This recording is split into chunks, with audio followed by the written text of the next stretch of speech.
নমস্কার, আমি শ্রী প্রভুজি। আজকে এমন কিছু গুরুত্বপূর্ণ একটা বিষয় নিয়ে আলোচনা করব আপনাদের সামনে, যেটা আপনারা অধিক আগ্রহে এটা নিয়ে অপেক্ষায় আছেন এবং বিভিন্নভাবেই অনেকেই আমার কাছে এই বিষয়টা নিয়ে আলোচনা করার জন্য অনেক সময় ফোনে কথা বলেছেন। তাই আমি আজকে যে বিষয়টা নিয়ে আপনাদের সামনে আলোচনা করব, এইটা ঐতিহাসিক এবং পৌরাণিক একটা উদ্ভব। সেটা হচ্ছে দশ মহাবিদ্যা। এই দশ মহাবিদ্যাটা কি এবং এইটা আমাদের মানব জীবনে কিভাবে এর প্রভাব বিস্তার করে, এবং এই যে বিষয়গুলো আপনারা একটু মনোযোগ সহকারে শুনবেন। এর জন্য বিভিন্নভাবে কোনো সাধক সাধনায় কেন মগ্ন থাকে, আমরা কেন অনেক রকম ভয় ভীতি নিয়ে বাঁচতে থাকি, বা এই সব বিষয় নিয়ে আলোচনা করছি। যে মূলত দশ মহাবিদ্যা কি। এই দশ মহাবিদ্যা হলো একটা শক্তি সাধনার দেবী শক্তির 10 মহৎ রূপ। আবার বলছি, দশ মহাবিদ্যাটা হলো শক্তি সাধনার যে দেবী, সেই দেবী শক্তির 10 মহৎ রূপ। তো শব্দটি সংস্কৃতে মহা অবলিক মহৎ। এই যে মহৎ ও বিদ্যা, বিদ্যা মানে জ্ঞান, এই জ্ঞান থেকে এসেছে, মানে মহৎ ও জ্ঞান থেকে এসেছে হচ্ছে মহাবিদ্যা। তো তন্ত্রমতে বিদ্যার মানে হলো দেবীর গুড়ো মন্ত্র বা জ্ঞান। তাই দশবিদ্যা বলতে মূলত 10টি মহামন্ত্র এবং তাদের যে সত্তা, সেই সত্তাকে বোঝায়। শাস্ত্রে বলা হয়েছে যে একই পরম সত্যকে 10টি আলাদা আকারে উপলব্ধি করা যায়। এই 10টি আলাদা রূপে দেবীকে আরাধনা করাই হচ্ছে দশ মহাবিদ্যা। সাধারণত এগুলোকে তান্ত্রিক ধারায় দেবী হিসাবে গণ্য করা হয়েছে। এই যে দেবী হিসাবে গণ্য করা হয়েছে, তো মহাবিদ্যার তালিকায় অন্তর্ভুক্ত দেবীগণ যে দশ মহাবিদ্যা, সেই 10টি দেবী কি কি এটা আপনারা একটু শুনে নেবেন। আমি বলছি সেই 10 মহাবিদ্যার দেবীর নাম। তো প্রথম হচ্ছে কালী, তারা, ষোড়শী বা ত্রিপুরা সুন্দরী, ভুবনেশ্বরী, ভৈরবী, ছিন্নমস্তা, ধূমাবতী, বগলামুখী, মাতঙ্গিনী ও কমলা। এই যে প্রতিটি দেবী তার নিজস্ব শক্তি ও দায়িত্ব ধারণ করেন। যেমন কালী সর্বসংহার কালে ভয়ঙ্কর, অন্যদিকে কমলা আবার করুণাময়ী এবং সমৃদ্ধিদাত্রী। দশ মহাবিদ্যার প্রতি রূপের নিজস্ব সঙ্গীত মন্ত্র, পূজা মন্ত্র ও প্রতীক এটা রয়েছে। এর উদাহরণস্বরূপ ভুবনেশ্বরী দেবী মন্ত্র হিসাবে দেবী ভগবত পুরাণ ও তন্ত্রশাস্ত্রে হ্রিং ভুবনেশ্বরী নম এই ব্যাপারটা উল্লেখ আছে। শাস্ত্রে প্রতিটি দেবীর মূর্তি ও আচার অনুষ্ঠানের বর্ণনা পাওয়া যায়। যেমন ভুবনেশ্বরীর স্তোত্রে তিনি বিশ্ব মাতা হিসাবেই পরিচিতি। এই দশ মহাবিদ্যায় দেবীদের সাধনায় সাধারণত বিশেষ মন্ত্র পাঠ ও যোগ ব্যায়াম হয়ে থাকে।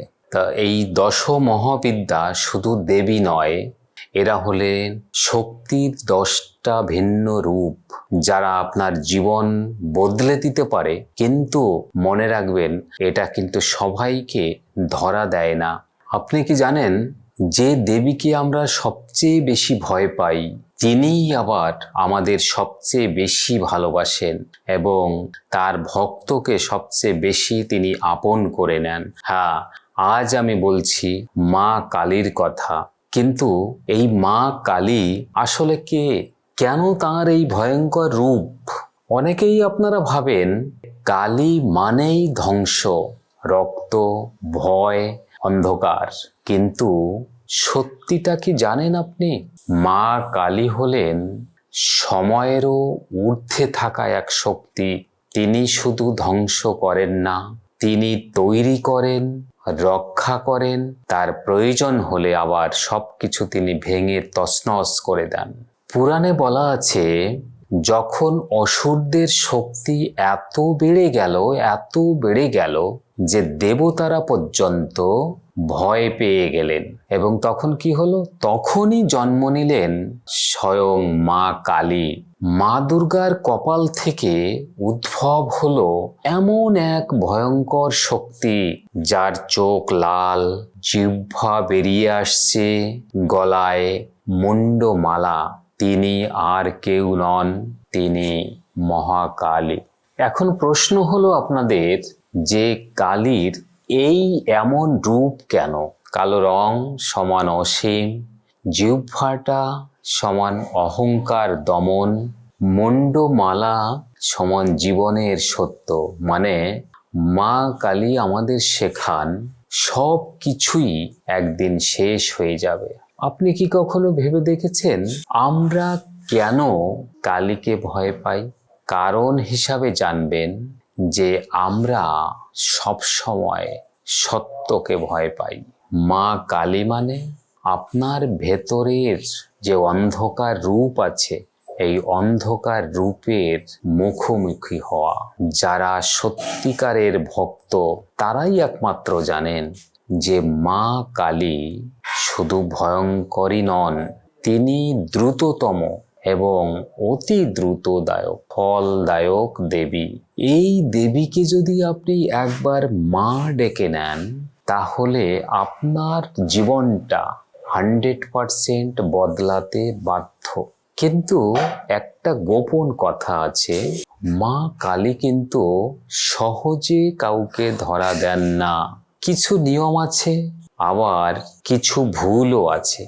এই ভুলগুলো যদি আপনি করে থাকেন, বা ভুলগুলো আপনি যদি ভুলবশত করে বসেন, তাহলে কিন্তু আপনি কোনো প্রকার ফল পাবেন না। একটা কথা বলছি, যে আপনি যদি সত্যি সত্যি মা কালীর কৃপা চান, তাহলে 3টে জিনিস আপনি মনে রাখবেন। ভয় নয়, আপনি বিশ্বাস রাখুন।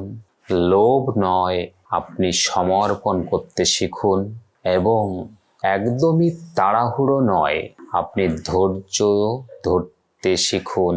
এই মহাবিদ্যার মধ্যে মা কালী হচ্ছে প্রথম। কিন্তু সবচেয়ে এর রহস্যময় কে জানেন? এই রহস্যময় দেবীর কথা আমি আপনাদের সামনে পরবর্তী ভিডিওতে আলোচনা করব। আপনারা আমার এই আলোচনা শুনতে থাকুন, এবং কমেন্টস বক্সে আপনি অবশ্যই মা কালী লিখবেন। আমার এই ভিডিওতে আপনি একটা লাইক করবেন, প্রয়োজনে আপনি শেয়ার করে রাখুন, এবং আমার সঙ্গে আপনারা সরাসরি যোগাযোগ করবেন। আমার স্ক্রল বারে নম্বর যাচ্ছে, এবং আমার যে চেম্বারের অ্যাড্রেসগুলো যাচ্ছে, এই চেম্বারে এসে সরাসরি আমার সঙ্গে আপনারা দেখা করতে পারবেন, কথা বলতে পারবেন। এবং প্রয়োজনে এছাড়াও আপনাদের যার যা অসুবিধা আছে সেটা নিয়ে আমার সঙ্গে আপনারা সরাসরি দেখা করুন। ততক্ষণ পর্যন্ত সবাই আপনারা সুস্থ থাকুন, ভালো থাকুন। সবাইকে অনেক অনেক ধন্যবাদ। নমস্কার।